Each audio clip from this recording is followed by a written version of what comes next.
আসসালামু আলাইকুম। আমি পলি। আমি এখন আপনাদের একটি গল্প পড়ে শোনাচ্ছি। না, লিখেছেন তাজরিয়ান খান তানভি। পর্ব সংখ্যা 61 থেকে 63 সবগুলো একসাথে পড়ে শোনাচ্ছি। বাংলোর বাগানে বসে আছে জান্না আর শারহান। ম্রিয়মান সূর্যের আলোয় আকাশ ধীরে ধীরে ধূসরের রঙে রাঙিয়ে যাচ্ছে। গাছপালায় আচ্ছাদিত বাগানের ভূমি নরম ঘাসে পরিপূর্ণ। বাতাসে ভেসে আসছে পাকা কাঁঠালের মিষ্টি ঘ্রাণ। এলোমেলো নাতিশীতোষ্ণ বাতাস, হালকা বাতাসেই দোদুল্যমান গায়ের পত্রপল্লব। জান্নাত প্রগাঢ় দৃষ্টিতে তাকালো শারহানের দিকে। আচমকাই মৃদু শীতল হাওয়া বইতে লাগলো। আম গাছটায় হঠাৎ করেই কাঠুরে পাখি ডেকে উঠল। বিকেলের ম্রিয়মান রোশনি পাতার ফাঁক ফোকর দিয়ে গলিয়ে পড়ছে। সেই শীতল বাতাসেই নড়ে ওঠে জাম গাছটার সদ্য কচি পাতা। নরম সবুজ ঘাসের উপর ঝরে পড়া শুকনো পাতা লেগে আছে শারহানের এলোথেলো চুলে। জান্না আলতো হাতে তা সরিয়ে দেয়, শুষ্ক গলায় বলল, শারহান, একটা কথা বলবো? শারহান নির্বিকার গলায় উত্তর করে, বলুন। আপনি আমাকে রজনীগন্ধা কেন ডাকেন? দুর্বোধ্য হাসে শারহান, মুগ্ধ গলায় বলল, কারণ আপনি আমার জীবনের সবচেয়ে সুবাসিত ফুল। আমার দুর্গন্ধযুক্ত কলুষিত জীবন আপনার সুবাসে সুবাসিত করেছেন। জান্নাত ধীম গলায় বলল, মানুষ কখনো ফুল হয়? শারহান ঝলমলে হাসে, ফিচেল গলায় বলল, হয়তো, যেমন আপনি। আপনার গ্রান রজনীগন্ধার মতো। যেদিন আমি আপনাকে প্রথম দেখতে গিয়েছিলাম, বিশ্বাস করুন, আপনার শরীরের সেই ঘ্রাণে আমার তো পুরো অবস্থাই খারাপ হয়ে গেছিল। ভাগ্যিস আপনার মামা 2 দিনের মধ্যে আমাদের বিয়ে দিয়ে দিয়েছিল, না হলে আমার অবস্থা।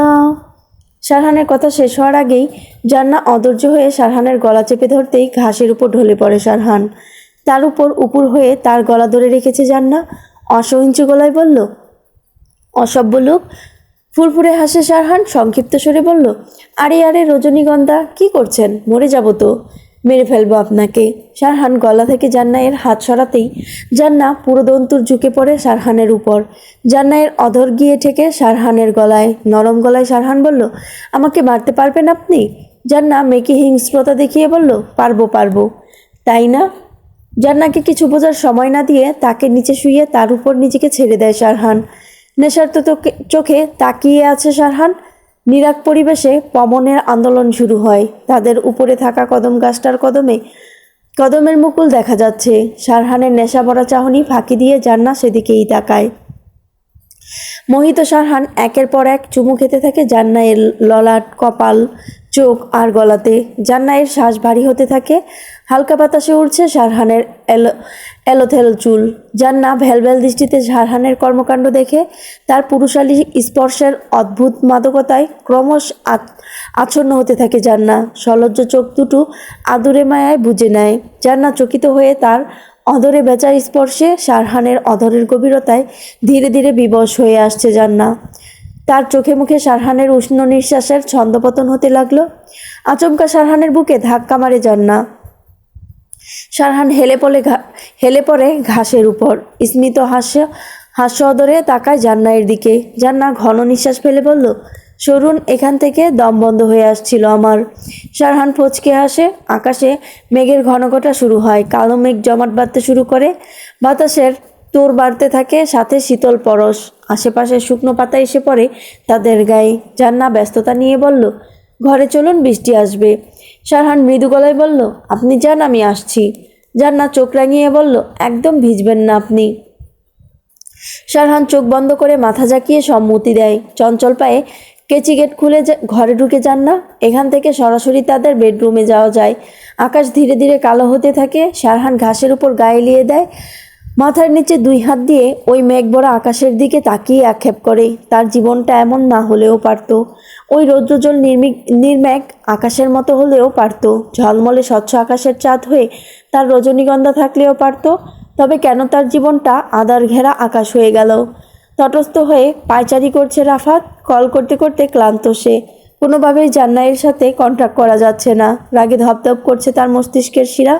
রাফাতের মা রিতা ছেলের এ অগোছালো ভাবগম্ভীর্যের বিরক্ত। রিতা তপ্ত গলায় বললেন, রাফাত, এইবার তোমার নিজেকে নিয়ে ভাবা উচিত। উন্মাননা রাফাত শুনেও শুনল না যেন, সে ব্যস্ত তার কাজে। রিতা ধীর গলায় খেপে বললেন, রাফাত, কিছু বলছি আমি তোমাকে। রাফাতের কর্ণগোচর হতেই প্রত্যুত্তর করে সে, আমাকে নিয়ে ভাবতে হবে না তোমার, আমি ঠিক আছি। রিতা খলবলিয়ে বললেন, ঠিক নেই তুমি, ধুধু মরুভূমির বুকে মরিচিকার পেছনে ছুটছিলে তুমি, কিন্তু আমি আশ্চর্য, যখন বুঝতেই পারছো এইটা তো কোনো তপ্ত মরুর বুকে শীতল জলের ফোয়ারা নয়, বরং চোরাবালি, তাহলে কেন ছুটে চলছো তুমি? ওয়াই রাফাত? রাফাতের চোখে মুখে আগুন জ্বলে ওঠে, কণ্ঠস্বর গাঢ়তা বাড়িয়ে নির্মিষেই আগুনের ফুলকির মতো বিক্ষিপ্ত হয়ে বলল, বিকজ আই লাভ হার। ছাড়তে পারবো না ওকে আমি, ওই থার্ড ক্লাস বাস্টার্ডের সাথে। ও জান্নাইয়ের যোগ্য নয়, শেষ করে দিবে ও আমার জান্নাকে। আই সোয়ার, আমার জান্নাইয়ের যদি কিছু হয়, ছাড়বো না ওকে আমি। ফুসফুস করতে থাকে রাফাত, বিনা মেঘে বজ্রমাতের মতো ঝলকে উঠতে লাগলো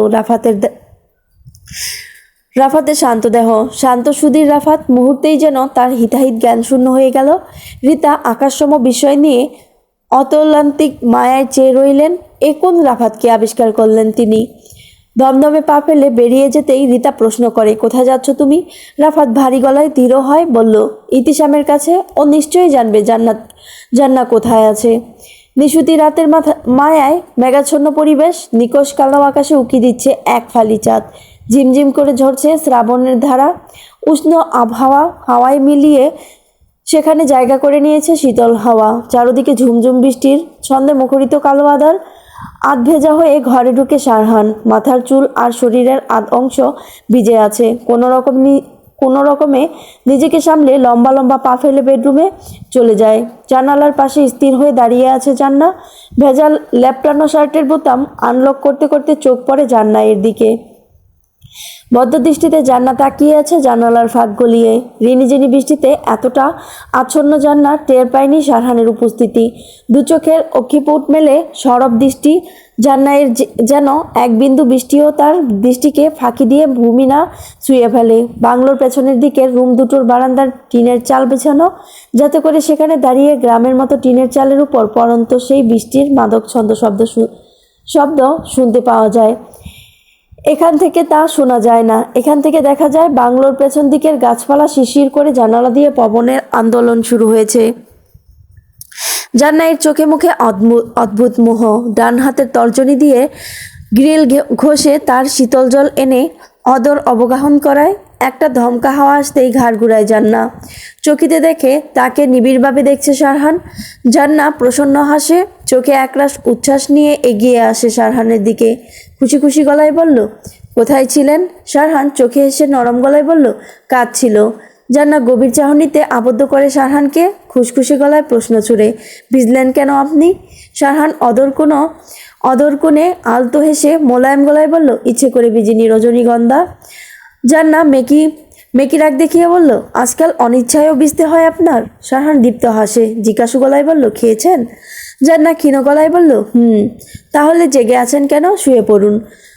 হাতে থাকা ধূসর রঙের ফাইলটা টেবিলের উপর রাখে সারহান, ভারী তোয়ালেটা হাতে নিয়ে ওয়াশরুমের দিকে পা বাড়িয়ে বলল, আমার লেট হবে, আপনি শুয়ে পড়ুন। জান্না হালকা হাতে কৌতূহল নিয়ে ফাইলটা খুলে দেখে ব্যগ্র গলায় বলে ওঠে, আপনি তো জব ছেড়ে দিয়েছেন, তাহলে এইগুলো কি? সারহান ওয়াশরুম থেকে গলা ছড়িয়ে বলল, জব ছেড়েছি, কাজ তো ভুলে যায়নি। ফোঁস করে দম ছাড়ল জান্না। লোকটা মাঝে মাঝে আজব কথা বলে। ফাইলটাতে কিছুক্ষণ চোখ বুলায় জান্না। আন্ডারওয়ার্ল্ডের কতিপয় ড্রাগস ডিলারদের ইনফরমেশন আছে তাতে। রাত জেগে তার একটা সুবিন্যস্ত অ্যাসাইনমেন্ট তৈরি করল সারহান। বৃষ্টি থেমেছে অনেকক্ষণ, এখনও তার রেস্ট রয়ে গেছে। বাতাসের শীতলতা জানান দিচ্ছে নতুন বর্ষণের পরশ। বেডরুমে আসতেই দেখে নীল রঙের ডিম লাইট জ্বলছে সগৌরবে। জান্না গভীর ঘুমে তলিয়ে আছে। হালকা ঠান্ডা হাওয়ায় গায়ে পাতলা চাদর টেনে নিয়েছে। নিঃশব্দে বিছানার কাছ ঘেঁষে হাঁটু ভাঁজ করে বসে সারহান। জান্নায়ের বাড়ি নিঃশ্বাসের শব্দে আলতো হাসে সারহান। তার শুকনো অদর ছোঁয়ায় জান্নায়ের কপালে ক্রমান্বয়ে চোখ গাল চিপুকে। অতৃপ্ত নড়ে ওঠে জান্না। সারহানের চোখে ঘোর লাগে, মৃদু কম্পনে জাগ্রত হয় তার পরশীয় কামনা। জান্নায়ের পদ্মকমল ওষ্ঠধর গভীর চুমু খায়। সারহানের উষ্ণ শ্বাস আর আর্দ্র স্পর্শে চোখের পল্লব মেলে তাকায় জান্না। ঘুম জড়ানো চোখে বলল, কাজ শেষ আপনার? সারহান ছোট্ট করে বলল, আপাতত। অদরের কোণ প্রসারিত করে জান্না তার উপর ঝুঁকে কানের কাছে ফিসফিসিয়ে শারহান বলল, মেয়াই। প্রশ্রয়ে হাসি হাসে জান্না। শারহান হৃদয়গ্রাহী হেসে তার অদর ডুবায় জান্নায়ের গলায়। বাইরে আবারও ঝুম বৃষ্টি শুরু হয়েছে। খসে যাওয়া তারা যেন মিলিয়ে গিয়েছে নিকষ কৃষ্ণ আকাশে। আমগাছের সরু পাতার এসে বেয়ে টুপ টুপ করে গড়িয়ে পড়ছে পানি। চাঁদের স্নিগ্ধ আলোর সাথে বৃষ্টির হিমেল পরশে প্রকৃতি যেন মন মাতানো নৃত্য করছে। মেলে ধরেছে নিজেকে। জান্নাকে নিজের বক্ষপিঞ্জরায় আবদ্ধ করে শারহান। প্রগাঢ় মায়ে তার বুকে আদুরে বিড়ালের মতো ঘাপটি মেরে নিজেকে সঁপে দেয় জান্না।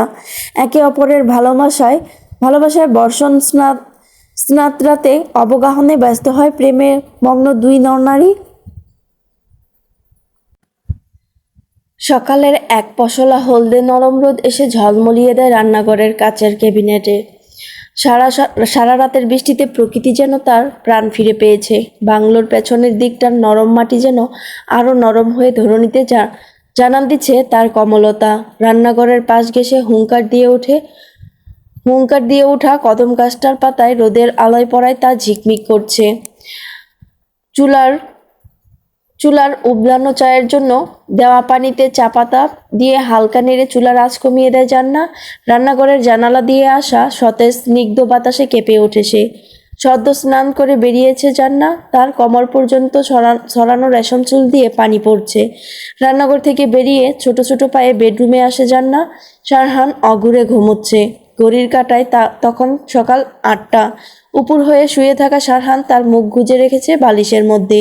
জান্না স্থবির হয়ে দাঁড়াতেই লজ্জা ভর করে তার দু চোখের পাতায়। শারহানের ফর্সা পিঠের বিভিন্ন জায়গায় নখের আঁচড় স্পষ্টত। অপ্রস্তুত হয় জান্না। ছি, কি বিদঘুটে ব্যাপার। জান্না লজ্জা মিশ্রিত বিবৃত হাসে। আলতো পায়ে শারহানের পাশে এসে বসে। তার পিঠের সেই আঁচড়ে সন্তর্পণে হাত ছোঁয়ায়। চুলের ভেতর আঙ্গুল নেড়ে শারহানের মাথায় অস্পষ্ট চুমু খায় জান্নায়ের। হাতের শীতল স্পর্শে জাগ্রত হয় শারহান। জান্নায়ের দিকে ফিরেই মোহবিষ্ট হাসে। জান্নায়ের চোখ দুটো আটকে যায় শারহানের গলা আর বুকে। আস্ত দাঁতের কামড়ের দাগ ঝলঝল করছে। শারহান স্মিত হেসে বিমুগ্ধ গলায় বলল, এত সকালে উঠলেন যে? জান্না খেয়ালিপনায় তার হাত ছুঁয়ে দেয় শারহানের বুকে। অনুযোগের সুর তুলে বলল, সরি। শারহান ফিচেল হেসে চাপা গলায় দুষ্টুমি নিয়ে বলল, আজকাল আপনি এত ওয়াইল্ড হয়ে যান কেন? জান্না মুহূর্তেই ঠোঁট চিপে রাগ দেখিয়ে বলল, আর আপনি? শারহান টুক করে জান্নায়ের নিচের ছোট কামড় বসিয়ে বলল, আমি তো জন্ম থেকেই ওয়াইল্ড। আমি ফ্রেশ হয়ে আসছি। জান্নাত দ্রুততার সাথে বলল, জলদি আসুন, নাস্তা ঠান্ডা হয়ে যাবে। ওকে ওকে ডিয়ার বিউটি কুইন, আসছি। চায়ের কাপে চুমুক দিতেই জান্না বলে ওঠে, আজ কোথায় নিয়ে যাবেন? শারহান আলগোছে চায়ের কাপ টেবিলে রেখে চিবুক তুলে সহজ গলায় বলল, কোথায় যাবেন? জান্না ঝট করেই চিন্তাহীনভাবে বলল, মেঘনা নদী। ফস করেই হেসে ফেলে শারহান। কিঞ্চিত জিজ্ঞাসু গলায় বলল, বাড়ির কাছেই নদী থাকতে আপনি এত দূর নদী দেখতে যাবেন? জান্না বিজ্ঞের মতো বলল, এইটা কৃত্রিম খাল, নট নদী। বুঝলাম, কিন্তু আপনার পছন্দ এত আজব কেন? জান্নাত সংক্ষিপ্ত সুরে বলল, জানি না। শারহানের চেয়ারে হেলান দিয়ে বসে হেয়ালি গলায় বলল, আপনার পছন্দ এত আজব বলেই আপনি আমাকে চুজ করলেন, না হলে এত ভালো ভালো অপশন ছেড়ে আদৌ কি আমার সাথে আসতেন? জান্না উচ্ছ্বাস গলায় বলল, এইসব কেন বলছেন? শারহান অদরগুণে হেসে নির্বিঘ্ন চিত্রে বলল, আপনার মা থাকলে এমনটা হতো না। সে অবশ্যই আপনাকে ওয়েল বিহেভড হাই সোসাইটির কারো সাথেই আপনার বিয়ে দিত। আমারে কপালে তখন আপনি থাকতেন না। আপনার মা নিশ্চয়ই আপনার চেয়ে ভালো 12-13 বছরের বড় কোনো ছেলের সাথে আপনার বিয়ে দিত না। বাট আফসোস, শাশুড়ি অকাল প্রয়াণ আমার ভাগ্য খুলে দিল। জান্না কটমটে গলায় বলল, কি সমস্যা আপনার? আফসোস হচ্ছে আমাকে বিয়ে করে? শারহান লম্বা শ্বাস ফেলে বলল, আপনার অবশ্যই হচ্ছে। রাফাত হাতছাড়া হয়ে গেল। ডালাস গলায় বলে ওঠে জান্না, শারহান স্বাভাবিক গলায় বলল, আপনার বেস্ট ফ্রেন্ডকে আমার সহ্য হয় না। রাফাত এমন কিছুই করেনি। শারহান গম্ভীর গলায় বলল, আপনার কি মনে হয় ও এমন কিছু করবে তার অপেক্ষা আমি বসে থাকবো? জান্না শক্ত গলায় বলল, আপনি একটু বেশিই ভাবছেন। ওকে, যাচ্ছি আমি। জান্না ত্বরিত বেগে বলল, কোথায় যাচ্ছেন আপনি? আমাকে সাথে নেবেন না? না, কাজ আছে আমার, পরে নিয়ে যাব। শারহান আর কথা বাড়ালো না। ব্যস্ত পা দুটো সামনে বাড়িয়ে বাইরে বেরিয়ে এলো। দরজা লাগিয়ে গেল লক। ছোট শ্বাস ফেলল জান্না। শারহান যতক্ষণ বাইরে থাকে তাকে এই ঘরেই বন্দি থাকতে হয়। বাড়ির বাইরে সেন্সর লাগানো, যাতে করে দরজার সামনে যে কারো উপস্থিতি সবার আগে শারহান তার ডিভাইসের মাধ্যমে টের পায়। জান্নাত তার বেডরুমের বহিরাংশের বারান্দায় কেচি গেট খুলে বাগানে আসে, নরম ঘাসের উপর পা ফেলে একটু একটু করে এগিয়ে আসে বাংলোর কার্নিশ ঘেঁষে সদর দরজার দিকে। এইখান থেকে সরাসরিভাবে যাওয়া যায় বাংলোর সদর দরজায়, কিন্তু এখন তা সম্ভব নয়। শারহান বাংলোর বাইরের সাথে লাগিয়ে সদর দরজার দেয়ালের সাথে নতুন দেয়াল তুলে দিয়েছে, যাতে করে বাংলোর বাইরে যাওয়াটা একটাই পথ, আর তা হলো বাংলোর ভেতর দিয়ে জান্নাতের বেডরুম হয়ে। উঁচু দেয়ালের সামনে দাঁড়িয়ে চোখ ভরা হতাশা নিয়ে স্থির হয়ে থাকে জান্নাত। তার এমন কেন মনে হয় তার জীবনটাও তার বাবা মায়ের মতো হবে? জান্নাতের মনে পড়ে তার মায়ের কথা। জান্নাতের মা যখন অন্তঃসত্ত্বা, তখন তার বাবাও তার মাকে ঘরবন্দি করে রেখেছিল।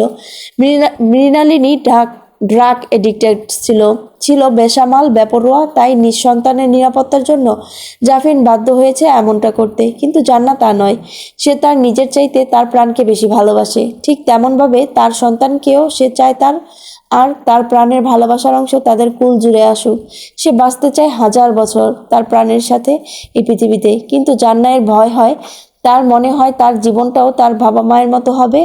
এমনটাই তো হয়ে চলছে। তার আর তার প্রাণের সম্পর্কটাও দিন দিন অতীত নাড়িয়ে দিচ্ছে। জান্নাতের অখিযুগল থই থই করে ওঠে। সে চায় না এমনটা হোক। সে ভুল করেও ভাবতে চায় না তার প্রাণকে আঘাত করার কথা। ভেজা কর্দমাক্ত ঘাসের উপর নগ্ন পা আওড়াচ্ছে জান্নাত। বাতাসে এখনো শীতলতার ভর। তরতর করে তা বইছে। জান্নাতের ভেজা চুল উড়ে এসে অগোছালো হয়ে পড়ে তার মুখের উপর। ব্যস্ত হাতে তা সরাতেই জান্নাত দেখতে পায় তার বাবা মা দাঁড়িয়ে আছে। মুহূর্তেই হিম হয়ে আসে জান্নাতের শরীর। তার ভেজা পা আচমকাই উষ্ণতায় তলিয়ে যায়। জান্নাত ভরা দৃষ্টিতে তার বাবা মাকে দেখে। তারা অনিমেষ চেয়ে আছে জান্নাতের দিকে, তাদের অদূরে নির্লিপ্ত হাসি। জান্নাতের ভয় হয়, তার শরীর ঝাড়া দিয়ে ওঠে। জান্নাত ধীরে ধীরে তার চোখের প্রগাঢ়তা বাড়ায়। সে ভুল দেখছে না তো? জান্নাতের ঘন ঘন শ্বাস পড়তে থাকে। জান্নাতের মনে পড়ে সেই ভয়ঙ্কর রাত। তার রক্তাক্ত মা বাবা, রক্তে লেপ্টে থাকা নিজের শরীর। কেঁপে ওঠে জান্নাতের মনে হলো তার মা পৈশাচিক সুখে হাসছেন। তিনি যা চাননি তাই ঘটেছে। জান্নাত তার মাকে ঘৃণা করত শুধু তার বাবার সাথে তার মায়ের সুসম্পর্ক ছিল না বলে। কিন্তু মৃণালিনী ভালোবাসতেন তার মেয়েকে। জান্নাতের বুক ভেঙে কান্না আসে। তার এই অবস্থা হয়তো তার মায়ের অভিশাপ। সশব্দে কেঁদে ওঠে জান্নাত। তার হাত পা বিবশ হয়ে আসে, চোখ দিয়ে ছলকে ওঠে শান্ত শীতল জলের প্রস্রবণ। ধপ করে নিচে বসে পড়ে জান্নাত। এই পৃথিবীতে কেউ নেই তার, কেউ না। তার ভুল শোধরানোর কেউ ছিল না।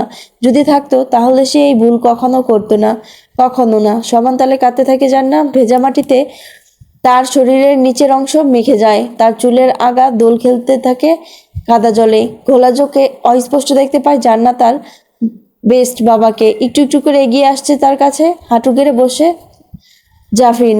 জান্নাতের চোখের নিরে ভেজা মুখটা মুছে দিয়ে কমল গলায় বললেন, you are my brave girl, my doll, don't lose hope, I am always with you, my doll, don't cry. Jannat কেঁদে কেঁদে বলল, আই এম সরি বাবা, I I was wrong, he was not like you, but I love him very much. Jafin মেয়ের কপালে উষ্ণ চুম্বন করলেন। নির্মল গলায় বললেন, ভুল থেকেই তো মানুষ শেখে ডল। আমি চাইবো তুমি আর কখনো এই ভুল করবে না। জান্নাত ফুপিয়ে উঠে বলল, মাম্মা আমাকে ক্ষমা করবে না? মাম্মা আমাকে ক্ষমা করবে বাবা? আমি যে ভুল করে ফেলেছি। তুমি আমাকে কেন ছেড়ে গেলে বাবা? তুমি থাকলে আমি এত বড় ভুল কখনো করতাম না, এতটা অন্ধ হতাম না শারহানের ভালোবাসায়। তুমি থাকলে আমি মানুষ চিনতে ভুল করতাম না।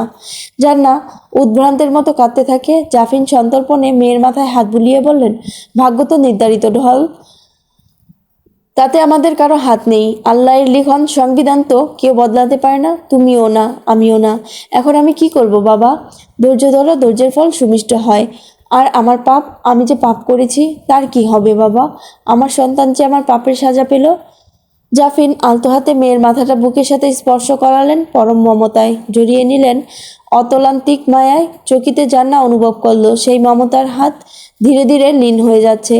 জান্নাত অধৈর্য হয়ে মাথা তুলে জাফিন ক্রমশ প্রলীন হচ্ছে শীতল শান্ত স্বচ্ছ বাতাসে জান্নাত শশব্যস্ত হয়ে তার বাবাকে আটকানোর প্রচেষ্টা চালায়, কিন্তু তা সম্ভব হয়নি। জাফিন মিলিয়ে যায় বাতাসে, অস্পষ্ট অদৃশ্য অস্পর্শনীয় সত্তায় পরিণত হয়। দিগ্ভ্রান্তের মতো এদিক ওদিক তাকাতে থাকে জান্না, ক্ষণে ক্ষণে মৃত্যু সম ভয় আড়ষ্ট করতে থাকে তাকে। জান্নাতের শরীর ক্রমাগত তার ভার হারাতে থাকে, চোখের পাল্লা দুটো বন্ধ হতে থাকে ক্ষীণ গতিতে।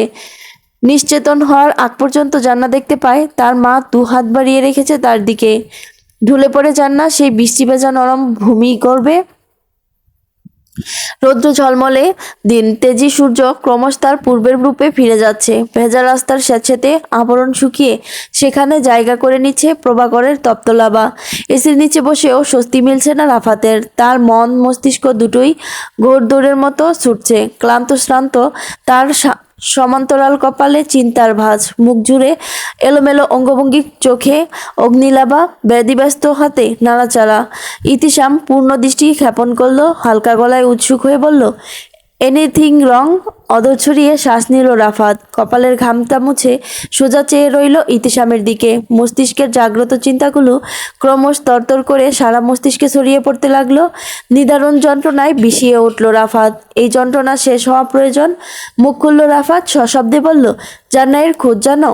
ইতিশাম অবাক হলো না, কিন্তু গাঢ় গলায় বলল, তুমি ঠিক আছো তো রাফাত? রাফাত ঘন ঘন কয়েকটা শ্বাস ফেলে বলল, আমি ঠিক আছি। রাফাতের অস্থিরতা চোখের আলো না। ইতিশাম পানি ভর্তি গ্লাসটা এগিয়ে দিয়ে নম্র গলায় বলল, পানিটা নাও।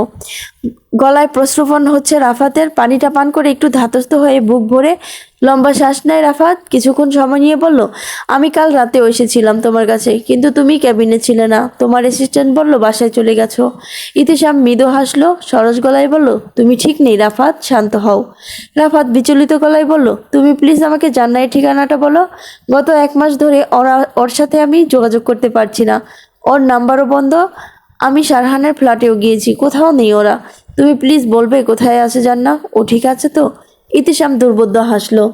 রাফাতের দিকে ঝুঁকে আস্ত নজরে তাকে পর্যবেক্ষণ করে সরব গলায় বলল, জান্নাত ভালো আছে, কারণ শারহান ভালো আছে। ফুঁসলে ওঠে রাফাতের সুপ্ত রাগ। উচ্চকিত গলায় বলল, তুমি তুমি কেন বুঝতে পারছো না? জান্নাত শারহানের সাথে সেফ নয়। মেয়েটা এটুকু ভয় সে কত বড় ভুল করে ফেলেছে, না জানি সামনে আরো কত বড় ভুল করে বসে। শারহান যোগ্য নয় আমার জান্নাতের। লম্বা দম নেয়। কথা শেষ করে রাফাত। আশ্চর্য চকিত ইতিশাম মুহূর্তেই এতটা অ্যাগ্রেসিভ হয়ে গেল রাফাত। আমার দুম করে নিবেও গেল।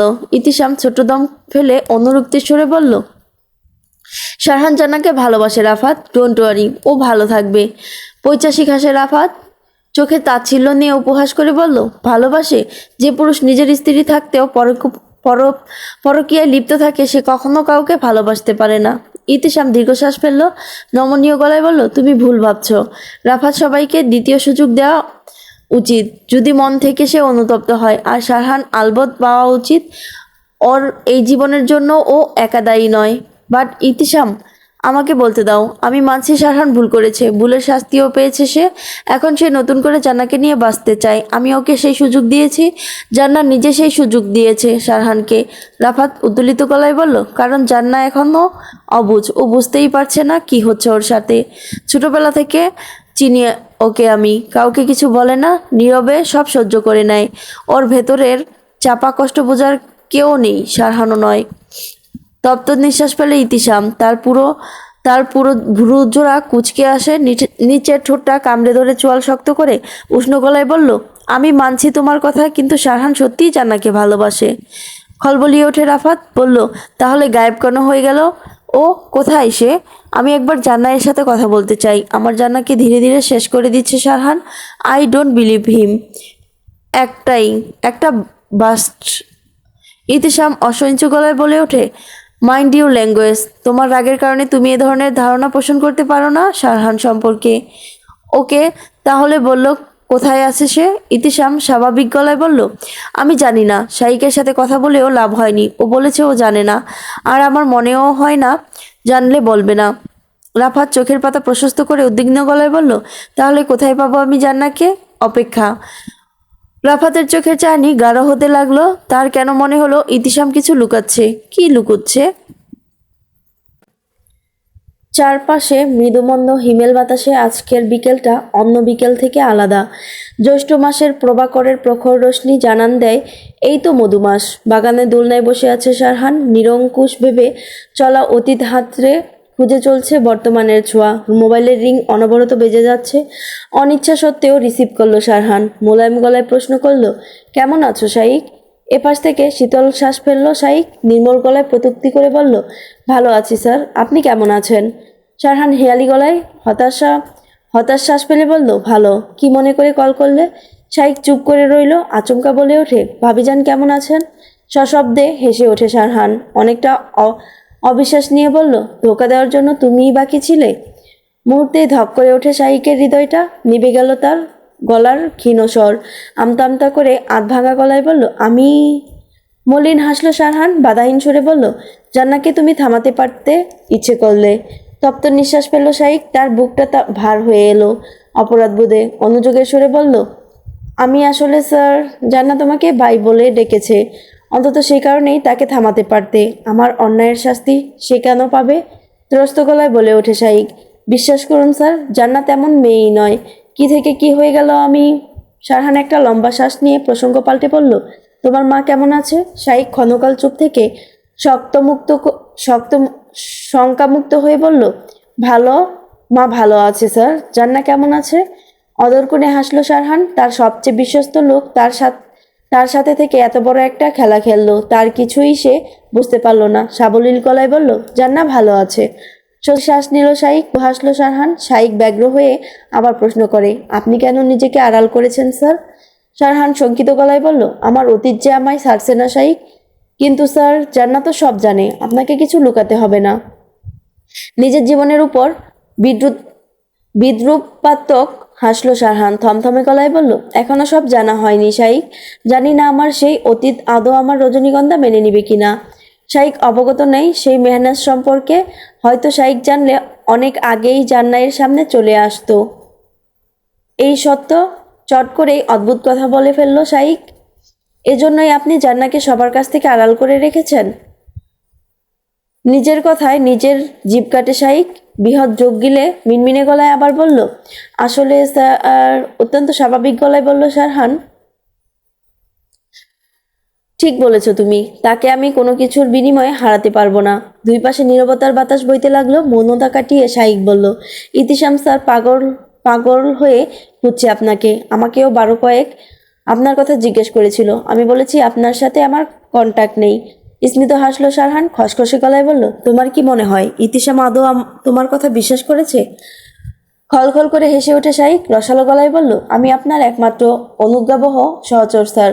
এত বোকা নই আমি। রাফাত গত 2 মাস ধরে আমাকে চুষে খাচ্ছে শুধু আপনার ঠিকানা জানার জন্য। তো এখন কি করবে তুমি? এইমাত্র সিমটা অন করলাম। কথা শেষ করে এই যে হাতির ঝিল দাঁড়িয়ে আছি, সিমটা ডেস্ট্রয় করে এখানেই ফেলে দেব। ম্লান হাসে সারহান, মকমলে গলায় বলল, রাফাত ছেলেটা কিন্তু খারাপ না। অতিভক্তি চোরের লক্ষণ স্যার। সেদিন আমার কলার চেপে ধরলো, ইচ্ছে করছিল ওর নাকটা ফাটিয়ে ওকে ওর বাবার পেশেন্ট বানাই। ছেড়ে দিলাম শুধু জান্নাইয়ের জন্য। সরস গলায় বলল সারহান, রাফাতের চিন্তা কারণবিহীন নয়। আমার মতো একজনের সাথে সে তার ভালোবাসার মানুষকে কল্পনা করতে পারছে না। আর তা হওয়ারই কথা। আমি ভালো লোক নই শাইক। শাইকের মুখ বিকৃত করে তির্যক গলায় বলল, কিন্তু জান্নাত তো আপনাকে ভালোবাসে। রাফাত এমন কোনো দোয়া পুরুষ নয় যে জান্নাকে তার ভালোবাসতে হবে। দীর্ঘ দীর্ঘ 12 বছর যখন আম খেয়ে আটি গুনতে পারল দীর্ঘ 12 বছরেও যখন আম খেয়ে আটি গুনতে পারল না, ওই ছেলের কোনো অধিকার নেই জান্নাইয়ের পেছনে আঠার মতো লেগে থাকার।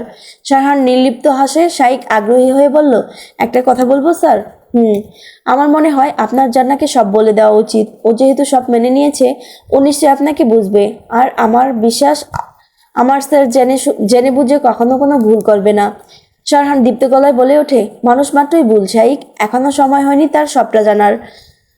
জানো তো, ক্ষুধার্ত পুরুষ ভাগ নিজের সন্তানকে ভক্ষণ করতেও দ্বিধা করে না। রাখছি আমি, বাই। মুখ ভর্তি বমি করতেই শ্বাসে টান পড়ে জান্নাইয়ের। অদর চেপে ধরে 12 কয়েক বদ্ধ শ্বাস টানে। চোখের পাতা প্রশস্ত করে তাকায়। আজকাল কিছু মুখে দিলেই এমনটা হয়, তা নিয়ে বিচলিত নয় জান্না। একটু ধাতস্থ হয়ে গ্লুকোজের গোলা পানি পান করে মুক্ত শ্বাস নেয় জান্না। পাশে রাখা ফালুদা ভর্তি আইসক্রিমের বাটির ট্রেটা হাতে নেয় জান্না। গুটি গুটি পায়ে এগিয়ে আসে বাগানে, শারহানের দিকে ট্রে এগিয়ে দিয়ে স্বাভাবিক গলায় বলল, নিন, খেয়ে ঠান্ডা হন। শারহান শান্ত গলায় বলল, আপনাকে তো রান্নাঘরে যেতে নিষেধ করেছি। জান্না স্মিত হেসে ঝলমলে গলায় বলল, তাহলে ফ্রিজটা বেডরুমে এনে দিন। গম্ভীর মুখে চোখে হাসে শারহান, ছোট করে বলল, বসুন। শারহানের পাশে বসেই তার কাঁধে মাথা রাখে জান্না। বাটি থেকে আইসক্রিম মুখে দিয়ে নির্বিকার দৃষ্টিতে তাকায় সামনে শারহান। জান্না কাতর গলায় প্রশ্ন করে, শুভ্রা আপু কেমন আছে শারহান? শারহান ঝটকা মেরে বলে ওঠে, জানি না। শারহানের কাঁধ থেকে মাথা উঠায় জান্না, ক্ষীণ গলায় বলল, তিতি খুব কাঁদছিল। আপু নাকি খুব অসুস্থ, কারোর সাথে কথা বলেন না, শুধু তাকিয়ে থাকে। এমনটা কেন করলেন শারহান? শারহান চুপ করে রইল। গুমোট যন্ত্রণা বিক্ষিপ্ত হতে লাগলো। জল ছেপে আসে চোখের কোণে। রুষ্ট গলায় ঘোষণা করে, পাপের শাস্তি সবার প্রাপ্য। তার একটা মিথ্যে আমার পুরো জীবনটা অথৈ সাগরে তলিয়ে দিয়েছে। সেদিন যদি ওই বাড়ি থেকে আমি বেরিয়ে না আসতাম, তাহলে ইতিসামের সাথে কখনো দেখা হতো না আমার। না এমন হতো আমার জীবনটা। শারহানের কথার পিঠেই বেখেয়ালিভাবেই বলে ওঠে জান্না, তাহলে আপনার সাথেও আমার কখনো দেখা হতো না শারহান। শারহান গাড় বাঁকিয়ে তাচ্ছিল্য চোখে তাকিয়ে নিষ্প্রভ গলায় বলল, তাহলে আপনার জীবনটাও এমনভাবে নষ্ট হতো না। রজনীগন্ধা, আপনি মানেন বা না মানেন, এটা সত্য যে আমি আপনার যোগ্য নই। জান্না অসহায় চোখে তাকিয়ে রইল। বিষয় বদলাতে শারহান বলে ওঠে, আপনাকে এমন লাগছে কেন? ঠিকমতো খাওয়া দাওয়া করেন না? দিন দিন শুকিয়ে যাচ্ছেন। খাওয়ার কষ্ট দিচ্ছি আপনাকে আমি? জান্না ঝট করেই বলল, আমি কি আপনাকে বলেছি? অদরকণে সংকীর্ণ হাসে শারহান। আচমকা মাথা চক্কর দিয়ে ওঠে জান্নায়ের। মুখে আইসক্রিম দিয়ে তাকাতেই হেলে পড়তে গেলে বেদিব্যস্ত হয়ে জান্নাকে বুকের সাথে চেপে ধরে শারহান। উদ্বেলিত গলায় ডেকে ওঠে, রজনীগন্ধা, রজনীগন্ধা। ফট করে উঠেই শারহানকে ধাক্কা মারে জান্না। মেকি রাগ দেখিয়ে বলল, সরুন অসভ্য লোক। শারহান মৃদুছন্দে হাসে, ফিচেল গলায় বলল, কি সমস্যা আপনার? এখনো হাত লাগাতেই হাত স্যাত করে ওঠেন। এত সুরসুরি কোথায় আপান? আপনার মাথায়। শারহান জান্নায়ের কপালে কপাল ঠেকিয়ে অভিমানী গলায় বলল, আগে বলেনি কেন আমাকে? জান্না প্রতিক্রিয়াহীন সুরে বলল, আমি কেন বলবো? আপনি বুঝে নিতে পারেন না। প্রাণ খোলা হাসে শারহান, কৃতজ্ঞতা সুরে বলল, থ্যাঙ্কস। ভেংচি কাটে জান্না, খলবলিয়ে হেসে ওঠে সে। শারহান জান্নায়ের গালের উঁচু জায়গায় কামড় বসায়। অতর্কিত এই ভালোবাসার অত্যাচারে জান্না নাক ফুলিয়ে বলল, অসভ্য লোক। শারহান ফিচেল হেসে চাপা গলায় বলল, অসভ্য বলেই তো এখন বাবা হব, না হলে তো সালমান খান হতাম। ঝুমঝুমিয়ে এসে ওঠে জান্না। তার হাসিতে শারহানের রুক্ষ বুকে প্রশান্তির হাওয়া বইতে লাগলো। দুই হাতে জান্নাকে আলিঙ্গন করে বলল, আমার জান পাখি। শারহান জান্নায়ের গালে অধর ছোঁয়াতে থাকে। শারহানের হাত ধরে আনম্র গলায় জান্না বলল, আপনি খুশি শারহান? শারহান এক সমুদ্র হৃদয় ভেজা ভালোবাসা নিয়ে বলল, আমার প্রাণ ফিরিয়ে দিলেন, আর আমি খুশি হব না? সোনালি রোদের মতো চকচক করে ওঠে জান্নায়ের দুই চোখ। তার মনে খুশির হাওয়া পালতোলা নৌকার মতো ফরফর করে বইতে লাগলো। শারহানের উজ্জ্বল মুখের দিকে তাকিয়ে একটু উঁচু হয়ে ঠোঁট ছোঁয়ায় তার কপালে। বিমুগ্ধ চোখে তাকিয়ে আছে শারহান। দুষ্টুমির ছলে বলল, পড়ালেখা তো সব চাঁদের দেশে পাঠালেন। জান্নাত চটপটে গলায় বলল, তা হবে কেন? বাবু আসলে আবার ভর্তি করিয়ে দিবেন। আমি পড়বো আর বাবুকে আপনি সামলাবেন। বাবুর নেপি চেঞ্জ করবেন, বাবুকে খাওয়াবেন, ওকে গোসল করাবেন। পারবেন না? শারহান কিছুক্ষণ চুপ থেকে রসালো গলায় বলল, পারবো না। কেন না পারবো না? কেন না পারলে শিখে নেব, আর দরকার হলে একটা সুন্দরী আয়া রেখে দিব। মেয়েরও সুবিধা, বাবারও সুবিধে। জান্নাত চোখ মুখ খিচে শারহানের কলার চেপে ধরে খড়খড়ে গলায় বলল, এরপর যদি কোনো মেয়ের দিকে তাকিয়েছেন, তাহলে আপনার চোখ তুলে ফেলবো আমি। শারহান শ্বাসরুদ্ধ করে মৃদু হাসে। জান্নায়ের কোমরে দুই পাশে সুড়সুড়ি দিতেই আকস্মাৎ বিছানায় গড়িয়ে পড়ে জান্না। শারহান তার উপর ঝুঁকে জান্নায়ের অদরে ভয়ঙ্কর দমবন্ধকর চুমু খায়। বিশিষ্ট গলায় বলল, মাই লাভ বার্ড, তোর পরাণে বাঁধিয়াছি ডোর, তোর হৃদয়ে জীবনের ঘোর, তোর শ্বাসেই আমার বাস, তোর ভালোবাসায় আমার সর্বনাশ। এই ছিল জান্নায়ের 61 থেকে 63 পর্যন্ত সবগুলো পর্ব একসাথে।